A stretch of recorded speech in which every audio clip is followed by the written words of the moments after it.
Bonjour, c'est Zia Steam. Je vous retrouve aujourd'hui pour vous montrer le tuto de la blouse Stella. On va aborder comme à chaque tuto que les points qui peuvent vous sembler peut-être un petit peu compliqués ou techniques.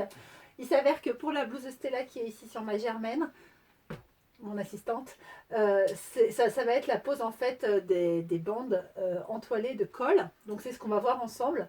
Et puis vous vous dites peut-être, mais c'est bizarre parce que nous, la blouse Stella, on l'avait vue à manches longues. Eh bien c'est quelque chose que je vais vous montrer dans ce tuto, c'est comment la transformer en blouse à manches courtes. Pourquoi je vous montre ça? On est dans une configuration particulière en ce moment. On n'a pas forcément 2 mètres de tissu sous la main pour faire cette blouse. Et ben moi aujourd'hui, en plus de vous montrer comment on peut la faire à manches courtes, je vais vous montrer comment on peut la faire dans moins d'1 mètre de tissu, y compris dans ma taille, à savoir, moi je l'ai faite en 46. Je ne sais pas s'il ne faudra pas un petit peu plus d'1 mètre pour aller au-delà du 46, mais en tout cas jusqu'au 46, je peux vous promettre que dans 1 mètre ça passe. Voilà, c'est ce qu'on va faire tout de suite. Alors plus important encore que de vous montrer qu'on peut la faire dans 1 mètre, moi je vais vous montrer qu'on peut la faire dans des chutes. Je m'explique, là j'ai une chute de 33, une chute de 30 et une chute de 30 sur 1,40 m de laise. Donc c'est du tissu atelier brunette qui me restait, que j'avais pensé garder pour des accessoires, vous voyez. C'est vraiment des bandes. Hein. Et bien c'est avec des bandes, alors je vais vous bouger la caméra, ne vomissez pas. C'est avec des bandes que j'ai réalisé celle-ci. J'ai 98 cm de tissu sur 1,40 m que j'ai fait en 3 bandes. Il me restait une bande assez haute, une seconde bande. Et ici, tout en bas, une dernière bande. Et bien, c'est dans cette configuration-là que moi j'ai fait en fait, les pièces qui m'ont permis ensemble, une fois cousues, ces 3 morceaux-là, ces 3-là, je vais les coudre ensemble. Ça va me faire un coupon de 98 cm par 1,40 m, ou même 93, peut-être, j'ai peut-être même pas 90 cm. Et bien, c'est dans ce coupon qu'en fait, je vais découper ma blouse. Alors, c'est une très bonne idée pour vous faire une toile que d'utiliser des petits coupons qui vous restent de tissu, des chutes. C'est aussi une très bonne idée pour, par exemple, vous dire, bah, je vais d'abord en faire une version, même dans un tissu sympa, mais c'est dommage, j'en ai pas assez. Bah, pour vous faire peut-être une version d'intérieur ou même un haut de tenue de nuit, pourquoi pas, pour au moins vérifier sur vous la taille du décolleté, la profondeur du décolleté, etc. Bah, ce que je vous invite à faire, c'est à le faire dans des chutes de tissu. C'est ce que j'ai fait pour le mien là-bas. C'est aussi du tissu atelier. Non, c'est du tissu de chez Cousette. C'est une viscose de chez Cousette. Et là, c'est une popeline très très très fine de chez Atelier Brunette que j'avais là comme ça, des restants, des petits bouts en fait. Et c'est ce qu'on va faire là maintenant. Alors, je vais juste vous montrer sur mon coupon. Moi, comme vous voyez, ici et là-bas, j'ai des coutures en fait qui sont perpendiculaires au bord de mon tissu, tout simplement parce que j'ai assemblé mes 3 bandes. Au final, j'ai 87 cm parce que forcément, il y avait les marges de couture. Donc, j'ai 87 cm au total de ici à en haut sur 140 en largeur. Vous voyez, mon tissu là, il descend. Ce que je vais faire, je vais positionner mon dos et pour être sûr que ça tombe pareil que le devant, la seule chose en fait qu'on me demande, je vais mesurer ici, là, et je vais regarder si j'ai bien jusqu'à la première couture un chiffre rond. Ce que j'ai fait, moi je me suis arrangée de ici à ici, j'ai 20 cm avant la première jointure. Alors vous n'aurez peut-être pas de jointure, vous aurez peut-être 1 mètre de tissu, mais si vous avez plusieurs bandes de plusieurs longueurs différentes, voire même une bande blanche, une bande noire, ça vous fera une blouse bicolore par exemple, une bande blanche, une noire, une blanche ou inversement, et puis d'autres couleurs comme on veut. En tout cas, si pour une toile, vous voulez tester en assemblant des bandes de tissu qui vous restent, même des tissus bariolés, c'est pas grave, c'est juste vraiment pour essayer. Moi, en tout cas, celle-ci, moi, je pourrais la porter, elle sera portable. Eh bien, en fait, on s'arrange juste pour savoir à quelle hauteur du bas on a fixé, enfin, on a positionné. Moi, je suis ici, mon trait, là, il est parallèle au bas de ma blouse, à 20 cm. Sachez que par exemple, elle vous semble peut-être un peu longue. Moi, c'est marqué ici. Je l'ai rallongée ici en bas de 2,5 cm par rapport à ma stature et à ma première toile. Donc, je vous retrouve tout de suite. Donc, je vais vous montrer qu'en fait, ce que je vous expliquais tout à l'heure, c'est que j'ai fait mon arrière en mettant ma couture latérale à 20 cm, comme j'utilise plusieurs bandes. Et là, je suis bien en bas à 20 cm. C'est juste pour que la couture qui assemble plusieurs bandes, puisqu'il s'agit d'une toile ou de toute façon d'utiliser un tissu qu'on a déjà en stock, la couture du bas arrive à la même hauteur devant que dos, en partant donc du bas du top. Voilà. Alors comme vous le constaterez peut-être, Moi, je n'ai pas mis de l'entoilage, j'en avais pas. Comment faire quand on n'en a pas? Eh bien, on prend un tissu très très fin. Alors déjà, ça, je vous ai dit que c'était une popeline, mais en fait, ce serait même presque plus une batiste. Et de l'autre côté, ben, j'ai mis un tissu très fin que j'avais. Alors, ce qui est un petit peu dommage, c'est que moi, il est plus petit. Donc, ça veut dire que sur l'avant, on va peut-être un petit peu voir qu'il y a des petits points, mais léger, léger. Vous voyez? Ça, ce seront mes bandes qui vont se retrouver ici. D'accord? On se retrouver sur la germaine, là. Ce sont les bandes du col de Stella. Donc, moi, je vais les faire comme ça. Et en fait, je ne les ai pas fait aller jusqu'au bord-bord. Voilà. Je les ai repassés, en fait, ensemble, comme ceci. Je pense que vous voyez ce que je fais. Je les ai repassés là, ensemble. Pour en fait assembler entre guillemets. Alors j'ai pas mis de colle, rien, hein. Je les ai juste assemblés en les repassant ensemble. Vous voyez, quand je les bouge, ils bougent ensemble. Et ce qui fait que quand je vais coudre, plier en deux cette bande, eh bien voilà, quand je vais coudre comme ça, les deux seront solidaires en fait. C'est ce que j'ai fait là pour mes deux bandes. Je vous retrouve tout de suite. Alors pareil, tout comme je fais un petit peu avec les moyens du bord en ce qui concerne mon entoilage, je vais également faire avec les moyens du bord en ce qui concerne le biais.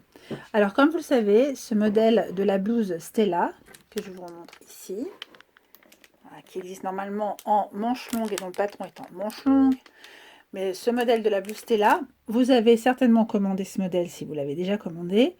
Nous sommes aujourd'hui le 8 novembre, donc si vous l'avez déjà commandé, c'est que vous l'avez commandé en box. Donc vous allez le recevoir aux alentours, je crois bien, sans trop m'avancer, hein, tout dépend des délais postaux, mais du 20 décembre peut-être. Peut-être que je m'avance, peut-être que c'est même peut-être plus tôt.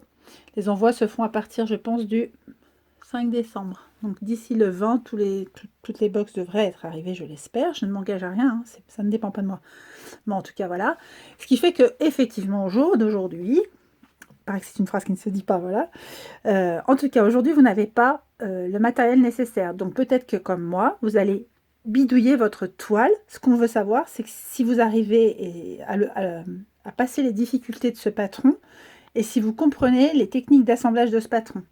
Donc moi, ce que je vous propose, puisque sur l'instant, j'ai pas de passepoil, en tout cas de la couleur qui pourrait se coordonner avec mon choix de tissu, je vais tout simplement plier un biais en deux.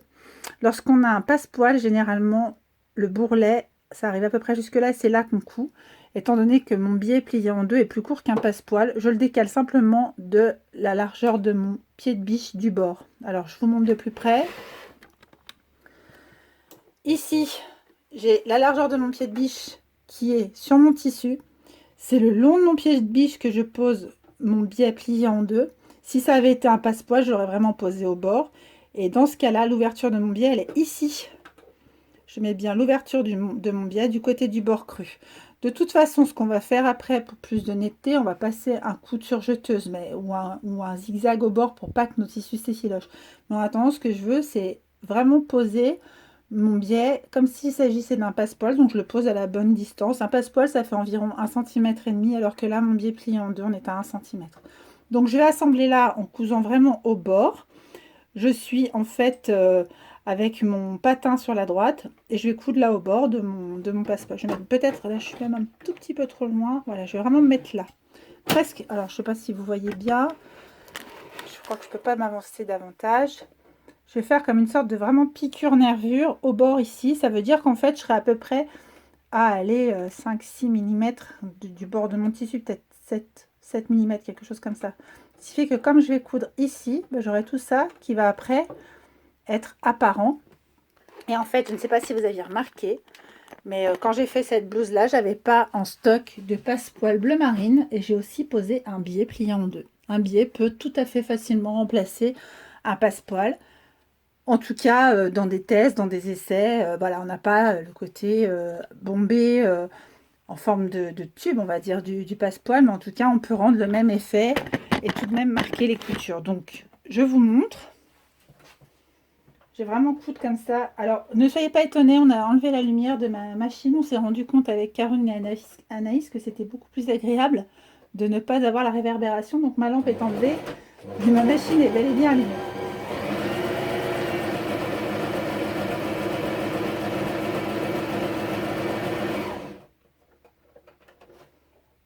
Alors, il y a deux écoles. Celles qui disent qu'il faut enlever les épingles, celles qui disent qu'il faut les laisser. Alors, il m'arrive de les laisser, surtout avec cette machine-là qui est robuste. si vous avez des machines électroniques, etc., vous avez peur, vous pouvez les enlever.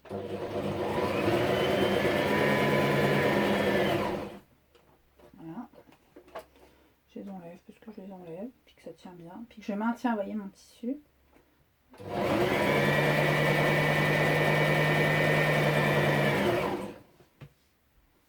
c'est un petit peu comme tirage là-haut. C'est pas très grave.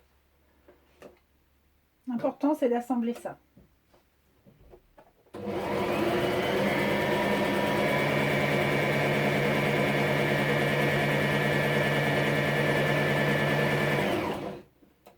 Quand ce sera assemblé, mis à part en étant prêt, ce sera difficile de se rendre compte qu'il s'agissait en fait d'un biais et pas d'un passepoil. Je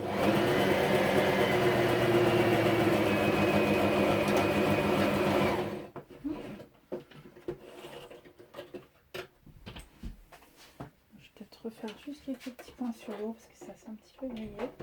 C'est pas quelque chose d'embêtant.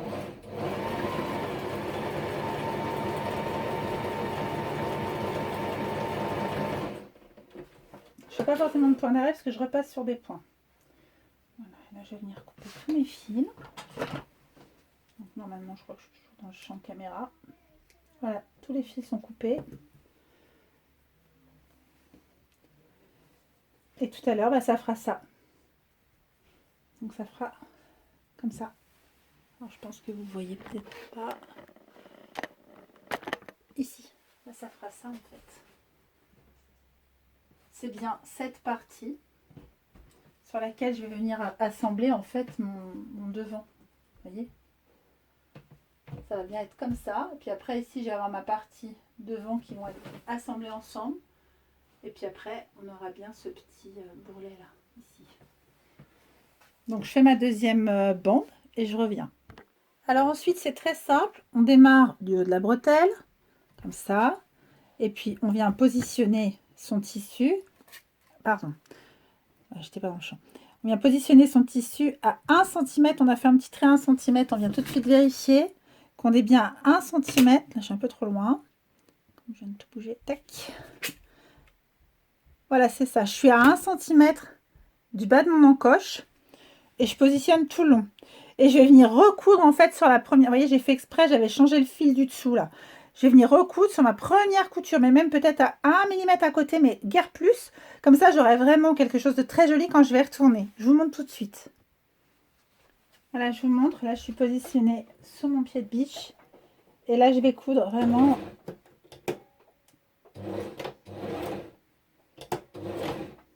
Voilà. Alors là, celle-là, je la démarre par le bas. Peu importe, je démarre sur le trait que j'ai fait avec mon stylo friction. Ah bah oui, ça c'est l'ampoule qu'on a enlevée, vous voyez, elle a fini par choir. On l'a enlevé exprès pour pas que ça vous éblouisse, ça faisait un halo de lumière et c'était pas chouette pour finir.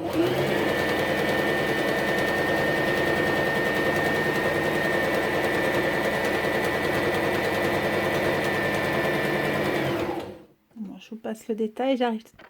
Voilà ce que ça donne en fait sur l'endroit, on se retrouve avec l'équivalent d'un passepoil et là on est au centre et là on est à l'épaule, vous voyez. Alors c'est pas forcément hyper méga régulier, mais pour vous montrer c'est ça. Alors voici ce qu'on obtient. Là j'ai assemblé des deux côtés mes bandes et ici quand je vais retourner j'aurai mon effet passepoil. Je suis allée de chaque côté, alors là j'ai repassé maintenant on ne le voit plus, mais 1 cm plus bas que le bord à chaque fois. Et ensuite je viens ici tracer une petite ligne, je pense que vous la voyez. Et c'est le long de cette petite ligne que je vais découper. Donc je vous remontre bien. Je suis dans le bas et je vais découper une petite ligne en direction de ma couture qui part du coin. Je pars du coin, je vais en direction de ma couture, elle fait 1 cm et je coupe. J'en suis toujours au même point. La première chose que je vais faire, je vais replier le petit milieu là. Vous savez, on a coupé des petites encoches ici sur les côtés. Vous la voyez, mon encoche. Voilà, j'ai coupé ici. J'ai une petite encoche sur mon trait. Et bien, je viens replier cette toute petite partie là. Et si vous voulez, vous mettez un petit coup de fer. J'ai replié, j'ai mis mon petit coup de fer. Maintenant, je vais remettre sur l'endroit mes deux bandes. Puis, je les passe l'une. Je fais toi une main, pardon. L'une et ensuite l'autre. derrière le petit pli que je viens de faire, vous voyez? Je coulisse tout derrière comme ça. L'une et l'autre. C'est comme ça que je vais faire. Vous voyez, ça se met déjà presque tout seul. Je les coulisse l'une et l'autre et je les positionne bien. Je reviens tout de suite. Voilà, on est ici au niveau de la jointure, je vous montre. Vous voyez le résultat? On est tout plat, on a tout assemblé. Alors hop, pardon, c'est un peu violent. Voilà, on a tout assemblé ici et on est venu maintenir ici avec une épingle, tout simplement. Ensuite, on vous dit de venir assembler les épaules. Si d'un seul coup, vous vous rendez compte que vos épaules du dos sont beaucoup plus larges que vos épaules du devant, c'est que vous avez probablement oublié de faire le double rentré du col dos. Alors moi, je vous montre, j'ai fait un double rentré et pour rappeler un petit peu, quand ce sera sur cintre, ce sera joli. Moi, j'ai mis un ourlet glissé. C'est une technique que je vous apprendrai lorsque je donnerai des cours. Voilà, donc ça fait quelque chose de très joli sur cintre. Et j'ai en fait repris exactement le même biais que ce que j'ai mis ici. Alors, il fait un petit peu plus orangé, il est plus tournesol que mon haut citron, mais c'est pas mal, ça fait une petite touche. Voilà, donc, surtout, hein, si vous êtes beaucoup moins large ici qu'au dos, pensez bien à faire votre double rentrée au col. Et voilà, je vous montre ce que ça fait quand vous avez donc assemblé les épaules. Je suis ici côté col et ici côté épaule. Ce que je vais vous montrer ici, c'est mon raccord entre ma couture latérale, enfin ma couture horizontale devant, vu que j'ai fait plusieurs bandes pour pouvoir faire un seul et même morceau. Et ça, c'est ma couture de côté, vous voyez?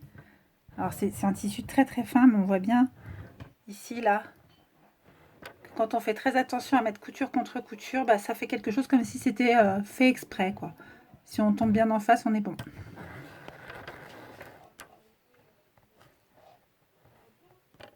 Alors voilà, j'ai positionné sur mon mannequin la blouse telle qu'elle sera une fois terminée. Voilà. Donc on va venir fixer là en bas avec quelques petits points. On va venir mettre ensuite des petites manches. Je vais vous montrer comment on fait quand on n'a pas beaucoup de tissu pour fabriquer des petites manches, qui n'est pas évidemment le patron de départ, mais qui peut vous aider à vous donner une petite idée de ce que ça va rendre votre toile une fois que vous l'aurez fait dans le patron définitif. Ce qui est très important, c'est de bien définir quelle taille il vous faut pour le décolleté. Il paraît très profond sur mon mannequin. Mon mannequin, c'est du 36. Moi, je fais du 46, donc je suis 10 tailles au-dessus. Enfin, en réalité, 5. Mais parce qu'il y a le 36, 38, etc. On ne compte pas les tailles intermédiaires. Mais effectivement, ça ne rend pas du tout ce que ça rend. J'ai pas la même poitrine que mon mannequin, etc. Mais c'est très, très, très important que vous définissiez par le biais d'une toile la longueur de votre V. On vous le dit, on vous le répète. Mais c'est une réalité. Voilà. Donc, je vous retrouve pour vous montrer comment on peut faire des petites manches. Alors, ce ne sont pas des manches provisoires, hein, parce que moi, mon top, il restera après en l'état. Ce sont des petites manches qui peuvent être faites quand on n'a pas 2 mètres pour faire sa tenue définitive et qu'on n'a pas encore reçu sa box. Voilà, tout de suite. Alors, je vais vous montrer comment on va faire un petit bout de mancheron arrondi. Alors, ça, c'est en gros ce qu'on va faire. Ok, donc là, je vais prendre un petit papier, peu importe. Et je vais faire une bande en bas de 2 cm. Ok. Je refais dans l'autre sens une bande de 2 cm. Petit papier de récup. Voilà. Ok. On se retrouve ici avec un petit carré de 2 cm. Ici, je vais compter. Bon, j'ai ma règle, elle est cassée de ce côté. Hop, on va faire de ce côté-là. 4 cm. Et à 4 cm, je fais un point. Et de l'autre côté, même chose. Sauf que je vais aller à 3 cm.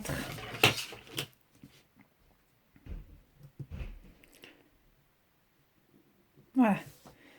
Et maintenant, ce que je vais faire, c'est pour ça que j'ai un petit truc rond. Avec mon petit truc rond, je vais faire ça. Donc, à un moment, je vais passer par ici. Je vais rejoindre ici. Et je vais rejoindre ici. Et après, je vais être plat. Par contre, ce que je veux, c'est que ça fasse un peu un arrondi vers le haut. Comme ça. C'est grosso modo, on viendra surjeter au bord. C'est pas grave. Et puis après, à main levée ou en continuant comme ça, je veux qu'on repasse ici. Puis après, on va être tout plat. Vous voyez ce que ça va donner? Là, j'ai un carré de 2 par 2. Là, je suis à 3. Et là, je suis à 4. Je monte et puis je viens en mourant comme ça. Puis après, ben, je régule mon trait. Voilà, puis là, ça tourne. Voilà, et c'est ça que je vais venir découper.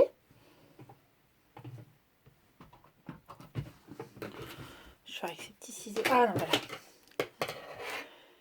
J'ai les bons. Voilà. Grosso modo. Hein. Hop, même là, on va peut-être même faire un petit peu plus en mourant comme ça. Voilà. Vous voyez ? Faut que ça fasse une jolie courbe. Et c'est ça qu'on va venir poser comme ça. Vous voyez, c'est quelque chose, c'est à peu près. Hein. On vient poser comme ça et on coupe. Alors, on coupe sur quoi? Bah moi, j'ai une bande là qui fait 10 cm. C'est dans mes chutes. Hein. 10 cm. Et puis, bon, quelle longueur elle va faire celle-ci? 45. Ouais, elle fait presque 53. Peu importe. En vrai, peu importe. Vous allez comprendre. Donc, dans mon angle, je vais venir couper ce que j'ai tracé.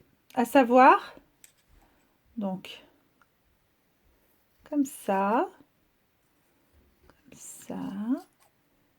et comme ça.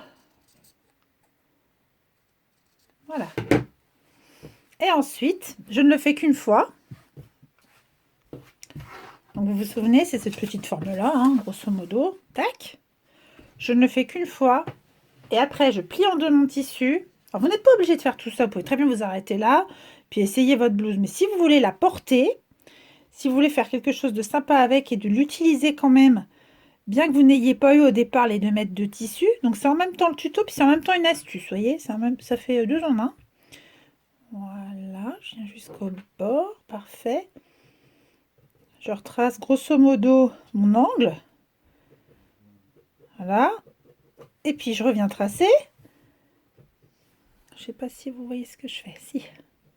Vous inquiétez pas, ça part au fer à repasser. Si c'est des matières compliquées à repasser, pour info, ça part aussi au sèche-cheveux. C'est pas arrivé hein, qu'on ait des matières compliquées à repasser. Pardon, j'ai pas pris le mot. Hop. Les bons outils pour les bonnes destinations. Le papier, il a son ciseau, ses ciseaux, et le tissu a ses ciseaux. Voilà, et on va faire ça en fait sur la deuxième bande. Pareil, toujours 10 cm par 53. C'est la chute que j'avais. Ça aurait pu être 12 cm par 60. Ça aurait pu être...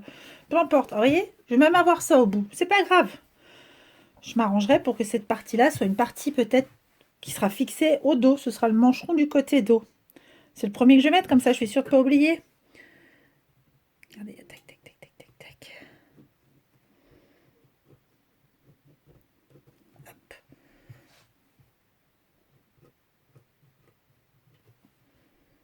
Voilà, tout le monde.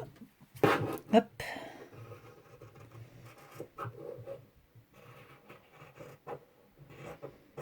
Et on va venir surjeter les bords extérieurs. Quand je dis les bords extérieurs, c'est bien du côté de l'arrondi, pas du côté droit. Du côté droit, on ne surjette pas. Voilà, je repose encore une fois dessus. Je m'éloigne un tout petit peu. Alors, il faut bien que vous ayez les deux mêmes bandes, hein, on est bien d'accord. Mais il n'y a pas de vraie mensuration pour ces bandes. L'important, c'est qu'elles ne soient pas trop longues. Au-delà de 12-13, ça fait un peu long. Qu'elles ne soient pas trop courtes. En dessous de 45, c'est un peu court. Puis si vraiment vous avez plus dans le tissu, parce que vous avez vraiment utilisé le maxi du maxi, vous pouvez le faire dans un tissu contrasté. Regardez, moi, avec mon petit passepoil là jaune, j'aurais pu les faire jaune tournesol, et puis ça aurait fait un style. Hein. C'est juste pour pas faire une toile pour une toile, autant utiliser cette toile. Voilà, j'ai coupé tous mes côtés. Et ce que je vais faire, je vais venir surjeter comme ça au bord. Tac, tac, tac, tac, tac, tout autour. Alors, comme vous pouvez voir ici, moi, j'ai choisi de faire un petit bord wave.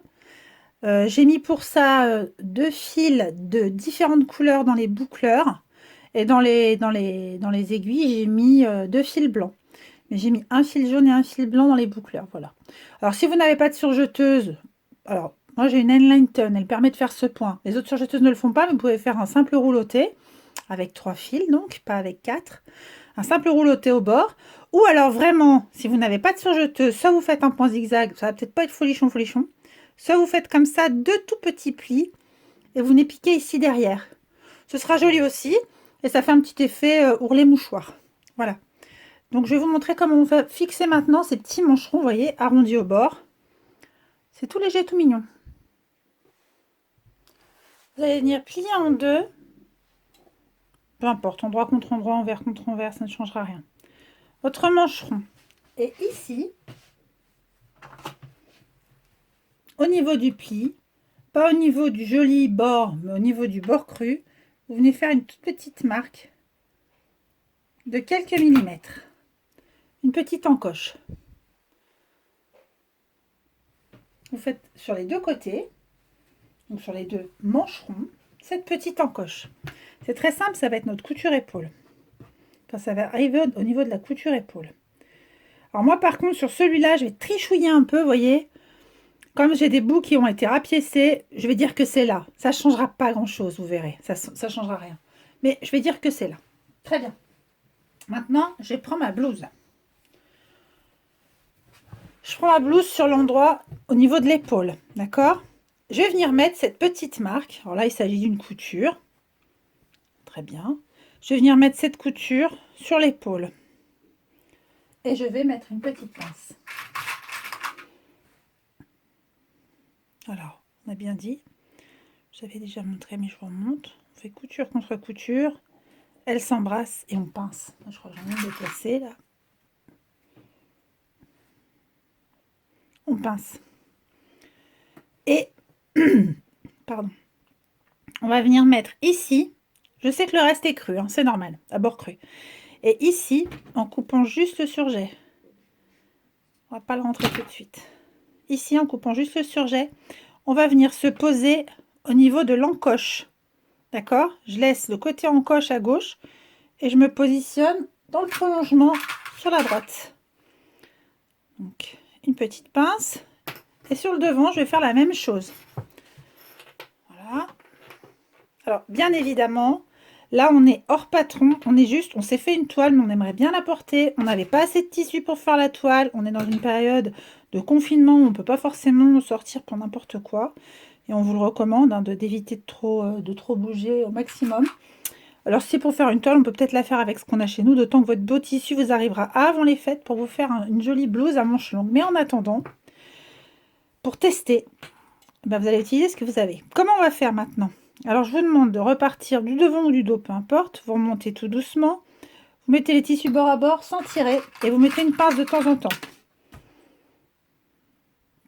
Et on continue à monter.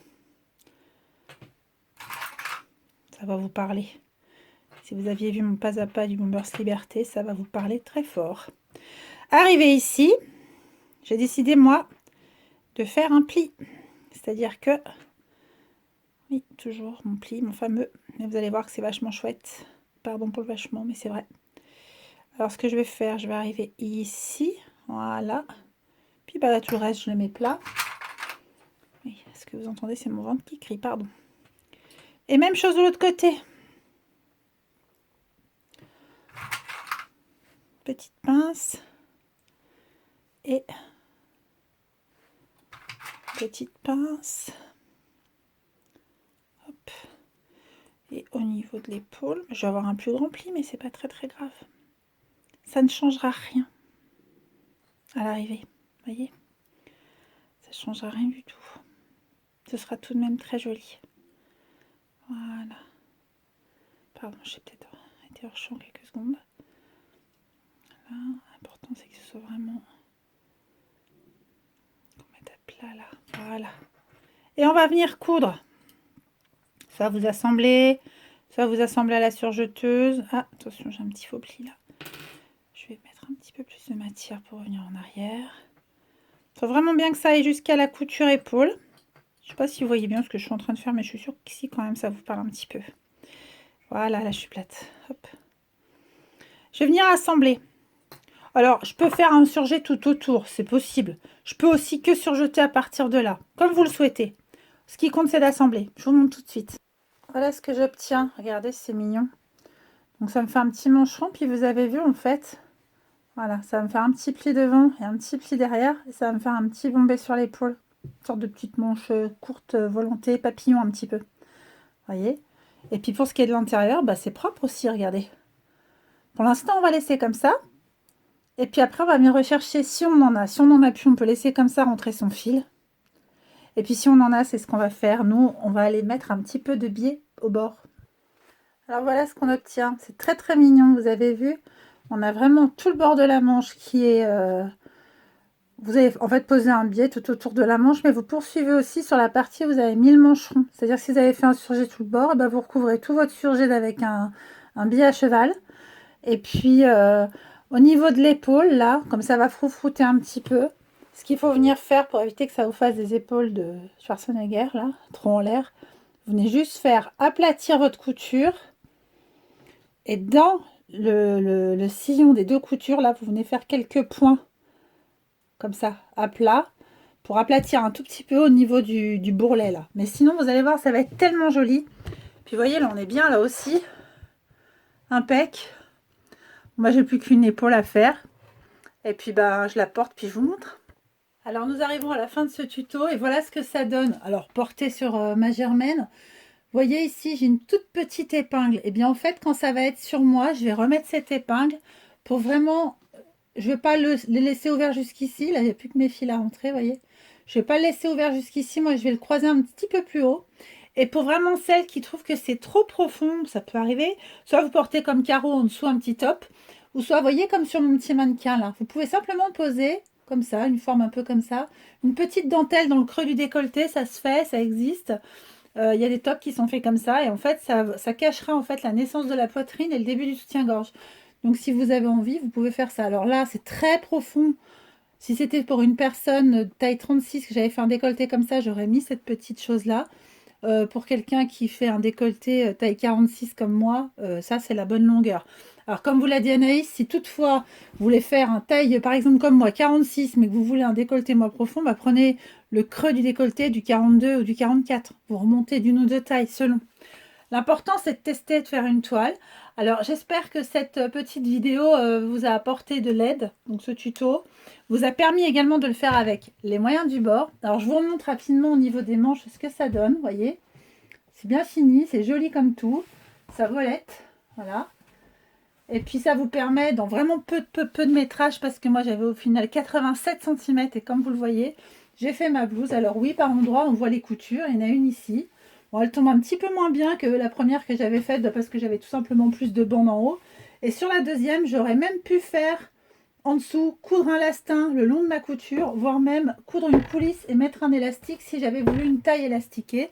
C'est peut-être ce que je vais faire, vous verrez ça dans mon Instagram. Je posterai mes photos. Je vous remercie de m'avoir suivi et je vous dis à bientôt. Salut!